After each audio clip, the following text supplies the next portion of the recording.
এবার যদি জানতে চাই যে আর্জেন্টিনার তো মেসি রয়েছে, তার ম্যাজিক রয়েছে, তবে স্পেনের কি এমন কেউ আছেন যিনি কিনা বদলে দিতে পারেন ম্যাচের ভাগ্য?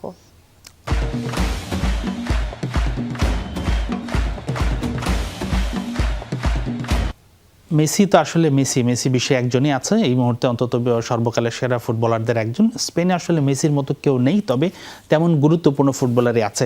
মেসির সাথে ইয়ামালের দ্বৈরথ অনেকে বলছেন, কিন্তু আমার কাছে মনে হয় না মেসি ইয়ামাল দ্বৈরথ।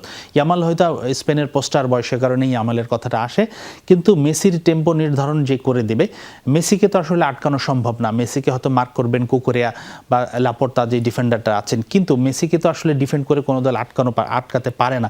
মেসি যদি ক্রস করতে না পারে, গোল করতে না পারে, অন্তত একটা ফাউল আদায় করে নেবেন। সেই জায়গায় যেটা করতে হবে, মেসির সাপ্লাই চেনটা আটকিয়ে দিতে হবে, অর্থাৎ মেসির কাছে যেন বল না আসে, এবং সেই কাজটা করতে পারে রদ্রিগো, স্পেনের ক্যাপ্টেন। তিনি দুর্দান্ত পারফরমেন্স করেছেন এবারের বিশ্বকাপে। তার পারফরমেন্সটা একটু দেখাবো, তিনি কি প্লেয়ার হতে পারেন, কেন কি প্লেয়ার হতে পারেন সেটাই আপনাদের বলবো। রদ্রি এবারের বিশ্বকাপে টোটাল টাচ নিয়েছেন 794টা, অর্থাৎ তিনি 794 পার তার পায়ে বল এসেছে, এবং এটা হচ্ছে বিশ্বকাপের সবচেয়ে বেশি, মানে তার চেয়ে বেশি বল নিয়ন্ত্রণ বা টাচেস কেউ করেনি যে কোনো দলের ক্ষেত্রে, শুধু স্পেন নয়। সাকসেসফুল পাস দিয়েছেন তিনি 655টা, সেটাও সর্বাধিক। স্পেনের দলের নয়, পুরো বিশ্বকাপে যে কোনো দলের মধ্যে সর্বাধিক তিনি সাকসেসফুল পাস দিয়েছেন। টোটাল ক্যারি করেছেন তিনি 164টা বল, তিনি 164টা বল নিয়ে সামনে গেছেন, আক্রমণ তৈরি করেছেন, সেটাতেও তিনি সর্বাধিক। ট্যাকেল করেছেন 22টা, সেটা বিশ্বকাপের দ্বিতীয় সর্বোচ্চ, তিনি যেহেতু ডিফেন্সিভ মিডফিল্ডে খেলে থাকেন।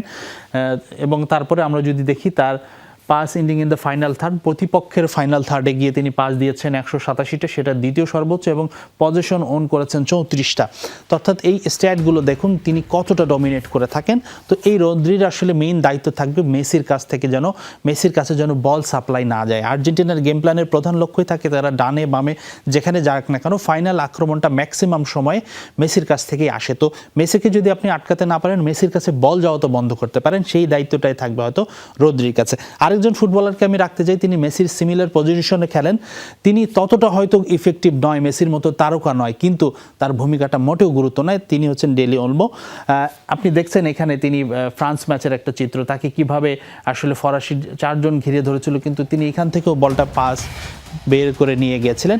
স্পেন আসলে আর্তেতা সে বলে তারা ওয়াইড এরিয়ায় খেলতে পছন্দ করে, দুই সাইডে আসলে ট্রায়াঙ্গেল তৈরি হয়, মাঝখানে ডেলি ওলমো থাকে, তিনি স্পেনের আক্রমণের দুই সাইডের ব্রিজ হিসেবে কাজ করে থাকেন। তো সেই ডেলি ওলমো আমার কাছে মনে হয় যে এই ম্যাচে খুবই গুরুত্বপূর্ণ হতে পারে। তো মেসির আসলে সমকক্ষ কেউ নেই, তবে এই দুজন কি পারফর্মার হতে পারে আর্জেন্টিনার বিপক্ষে ম্যাচে।